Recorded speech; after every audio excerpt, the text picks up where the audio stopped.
ಒಂದು ಒಳ್ಳೆ ತಂಡ ಜೊತೆ ನಾನು ಹೇಳ್ಬೇಕಾದ್ರೆ ಒಳ್ಳೆ ನಿರ್ಮಾಪಕರು. ನನಗೆ ಸುಮಾರು ಒಳ್ಳೆ ನಿರ್ಮಾಪಕರು ಸಿಕ್ಕಿದ್ದಾರೆ. ಅದರಲ್ಲಿ ಅತ್ಯದ್ಭುತವಾದ ನಿರ್ಮಾಪಕರು ಒಬ್ಬರು. ಇಂಥ ನಿರ್ಮಾಪಕರು ಇಂಡಸ್ಟ್ರಿ ಬೇಕು. ಬಟ್ ಅದ್ರ ಕೊನೆಗೂ ಡಿಪೆಂಡ್ ಆಗೋದು ಅಂದರೆ ಉಳಿಬೇಕಂದ್ರೆ ಚಿತ್ರ ಗೆಲ್ಬೇಕಷ್ಟೇ. ಬೇರೆ ಯಾವುದು ಮ್ಯಾಟರ್ ಕನ್ಸಿಡರ್ ಬರಲ್ಲ ಸರ್.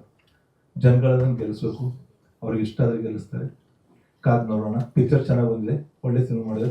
ಕೃತ್ವಿಕ್ ನೀವು ನೋಡಿದ್ರೆ ಏನು ಅಂತ ಮೂರ್ತಿ ಚಿಕ್ಕದು ಕೀರ್ತಿ ದೊಡ್ಡದು ಆ ಥರ ತುಂಬ ಪ್ಯಾಷನೆಟ್ ಇದೆ ಅವರಿಗೆ ಸಿನಿಮಾ ಬಗ್ಗೆ. ಪ್ರತಿಯೊಂದು ನನಗೆ ಹೀಗೆ ಬೇಕಂತ ಹಠ ಮಾಡ್ತಾರೆ. ಟ್ರೇಲರ್ ಅವರು ತುಂಬ ತಲೆ ತಂದ್ರು. ಅದ್ರ ಖುಷಿ ಆಗುತ್ತೆ. ಅಂದ್ರೆ ಫಸ್ಟ್ ಟೈಮ್ ಬಂದ ಒಂದು ನಿರ್ದೇಶಕ ನನಗಿಲ್ಲ ಸರ್ ಹೀಗೆ ಬೇಕಂತಂದಾಗ ಒಂದು ಪ್ಯಾಷನ್ ಕಾಣುತ್ತೆ ಹಿಂದೆ. ನಾವು ಎಷ್ಟೇ ಅನುಭವ ಇದ್ರು, ನಾವು ಏನ್ ಮಾಡಿದ್ರು, ಇಲ್ಲ ಸರ್ ಅದು ಬೇಡ, ಇನ್ನೂ ಇದು ಬೇಕು ಅಂತಂದಾಗ ಒಂಥರ ಅವರಿಗೆ ತುಂಬಾ ಒಂದು ಜೋಶ್ ಇದೆ.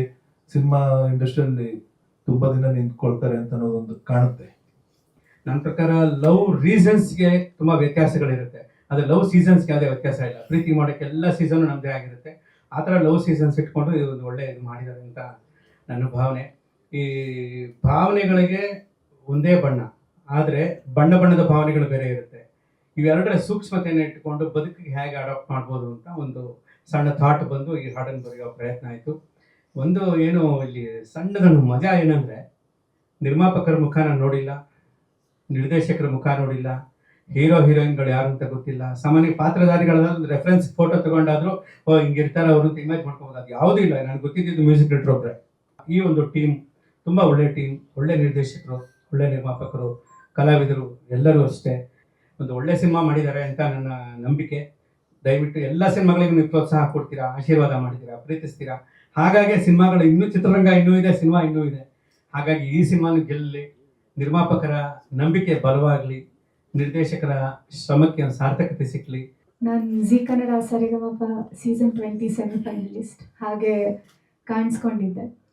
ಸೊ ಫಸ್ಟು ನನಗೆ ಇಂಥ ಒಳ್ಳೆ ಅವಕಾಶ ಕೊಟ್ಟಿದ್ದಕ್ಕೆ ವೀರ್ ಸಮರ್ಥ್ ಸರ್ಗೆ ನಿಜವಾಗ್ಲೂ very grateful. Thank you so much sir. ಹಾಗೆ ಪ್ರೊಡ್ಯೂಸರ್ ಕೃತ್ವಿಕ್ ಸರ್ ಹಾಗೂ ಮಂಜುನಾಥ್ ಸರ್, ತುಂಬ ಖುಷಿ ಆಗುತ್ತೆ. ಯಾಕಂದರೆ ನನಗೆ ಐಡಿಯಾ ಇರಲಿಲ್ಲ, ಜಸ್ಟ್ ರಿಯಾಲಿಟಿ ಶೋ ಮುಗಿಸ್ಕೊಂಡು ಆಚೆ ಬಂದಿದ್ದಷ್ಟೇ. ಹಾಗೆ ಆಪರ್ಚುನಿಟಿ ಸಿಗ್ಬೋದು, ಶೋಸ್ ಎಲ್ಲ ಮಾಡ್ತಿದ್ವಿ, ಬಟ್ ಪ್ಲೇಬ್ಯಾಕ್ ಅಂತ ನನಗಿದು ಫಸ್ಟ್ ಎವರ್ ಸಾಂಗ್.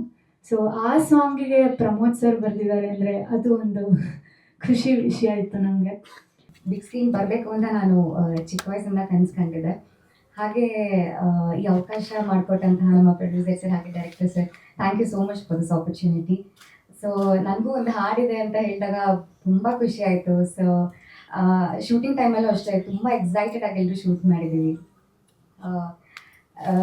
ಹಾಡು ನೀವು ನೋಡಿರ್ಬೋದು, ಲೈಕ್ ಮೊದಲನೇದಾಗಿ ಯಾರು ಫಸ್ಟ್ ಸ್ಟಾರ್ಟಿಂಗಲ್ಲಿ ಪ್ರೀತಿ ಮಾಡುವಾಗ ಅದೊಂದು ಚಿಕ್ಕ ಎಕ್ಸೈಟ್ಮೆಂಟ್, ಖುಷಿ ವಿಚಾರಗಳು, ಸಂಗತಿಗಳು, ಆ ಒಂದು ಸೀನ್ಸ್ನ ಡೆಪಿಕ್ಟ್ ಮಾಡುತ್ತೆ ಸಾಂಗ್. ಸೊ ನನಗೆ ಬಹಳ ಖುಷಿ ಇದೆ ಇವರಿಬ್ಬರ ಜೊತೆಗೆ ವರ್ಕ್ ಮಾಡಿದ್ದು. ಬರೀ ಸಿನಿಮಾ ಮಾಡಬೇಕು ಅನ್ನೋ ಅಂತ ನಿಜವಾಗ್ಲೂ ಹೇಳ್ತೀನಿ, ಸಿನಿಮಾ ಮಾಡಬೇಕು ಅನ್ನೋಂಥದ್ದು ಶೋಕಿ ಅಲ್ಲ, ಇದು ನಿಜವಾದ ಪ್ರೀತಿ. ಅವನಿಟ್ಟಿರುವಂಥ ಈ ಸಿನಿಮಾ ಮಾಡಬೇಕು ಅಂತ ಅವನ ಕನಸು, ಬಟ್ ನನಸಾಗಿದೆ. ಹಾಗೆ ಮುಕುಂದ್ಗೆ ಅಲ್ಲ, ಈ ಪ್ರಪಂಚದಲ್ಲಿ ಎಲ್ರಿಗೂ ಹೀರೋ ಆಗಬೇಕು ಅನ್ನೋಂಥ ಒಂದು ಆಸೆ ಇರುತ್ತೆ. ಕೆಲವರಿಗೆ ಈಡೇರುತ್ತೆ, ಕೆಲವರಿಗೆ ಈಡೇರಾಗಲ್ಲ. ಬಟ್ ಈ ಸಿನಿಮಾ ಆಗಿದೆ ಅಂದರೆ ಅವನ ಆಸೆ ಮುಕುಂದು.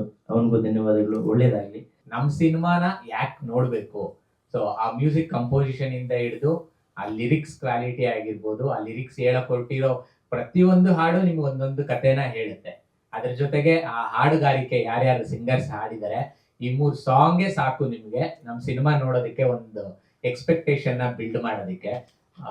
ಈಗ ಬಿಡುಗಡೆ ಆಗಿ ಯೂಟ್ಯೂಬಲ್ಲಿ 3 ಹಾಡು ಬಿಡುಗಡೆ ಆಗಿದೆ, ನೀವು ಎಲ್ಲರೂ ನೋಡಿದ್ರಿ. ದಯವಿಟ್ಟು ನಿಮ್ಮ ಮನ್ಸಿಗೆ ಏನ್ ಅನ್ನಿಸ್ತೋ ಅದನ್ನೇ ಬರೀರಿ. ಮತ್ತೆ ಇದಿನ್ನೂ ಹೆಚ್ಚಿನ ಜನಕ್ಕೆ ತಲುಪಬೇಕು. ಇವತ್ತು ನಾವು ಸೇರಿರೋ ಉದ್ದೇಶನೇ ಅದು. ಈ ಹಾಡು ಏನು ಒಂದಷ್ಟು ಜನ ತಲುಪಿದೆ, ಮೆಚ್ಚಿದ್ದಾರೆ. ಬಟ್ ನಮ್ಮ ಎಲ್ಲರ ಅನಿಸಿಕೆ ಏನು ಅಂದ್ರೆ, ಅದು ಸಾಲಲ್ಲ ಆ ಕೆಲ್ಸಕ್ಕೆ, ಅದು ನಾವು ಕೊಟ್ಟಿರೋಂಥ ವಿಚಾರಕ್ಕೆ ಈಗ ಸಿಕ್ಕಿರೋಂಥ ಜನಮನ್ನಣೆ ಆಗಿರ್ಬೋದು, ರೀಚ್ ಆಗಿರ್ಬೋದು ಸಾಲಲ್ಲ. ಅದಿನ್ನೂ ಹೆಚ್ಚಿನ ಮಟ್ಟಕ್ಕೆ ಹೋಗ್ಬೇಕು. ಒಂದು ಲೈನ್ ಹೇಳ್ಬೇಕು ಅಂತ ಸಿನಿಮಾದಲ್ಲಿ ಒಂದು ಡೈಲಾಗ್ ಇದೆ, ಇವಾಗಿರೋ ಕಾಂಪಿಟೇಷನ್ ಅಲ್ಲಿ ಅವಕಾಶಗಳೇ ಇಲ್ಲ, ಅವಕಾಶ ಸಿಕ್ಕಿದ್ರು ಪೇಮೆಂಟ್ ಸಿಗಲ್ಲ, ಮಾಡಿದ ಕೆಲ್ಸಕ್ಕೆ ಕ್ರೆಡಿಟ್ಸ್ ಕೊಡಲ್ಲ.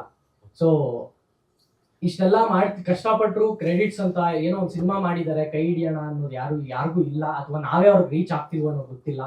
ಸೊ ಇದ್ರ ಮೂಲಕ ನಾನು ಹೇಳ್ಕೊಳ್ಳೋದು, ಥಿಯೇಟರ್ಗೆ ಬನ್ನಿ ಜನ, ಖಂಡಿತ ನಿಮ್ಮ ಟೈಮ್ಗೆ ಮತ್ತೆ ನಿಮ್ಮ ಹಣಕ್ಕೆ ಯಾವತ್ತೂ ಮೋಸ ಮಾಡೋದಿಲ್ಲ. ನಾನಂತೂ ನಮ್ಮ ಸಂಸ್ಥೆ ಒಳ್ಳೆ ಸಂಸ್ಥೆ ಇಟ್ಕೊಂಡು ಒಳ್ಳೆ ಆಲೋಚನೆಗಳು ಇಟ್ಕೊಂಡು ಬರ್ತಿದ್ದೀವಿ. ನಮ್ಮ ಸಂಸ್ಥೆಯಿಂದ ಯಾವುದೇ ಸಿನಿಮಾಗಳು ಬಂದರೂ ನಿಮಗೆ ಒಳ್ಳೆ ಕಂಟೆಂಟ್ ಜೊತೆಲೆ ಬರ್ತೀವಿ.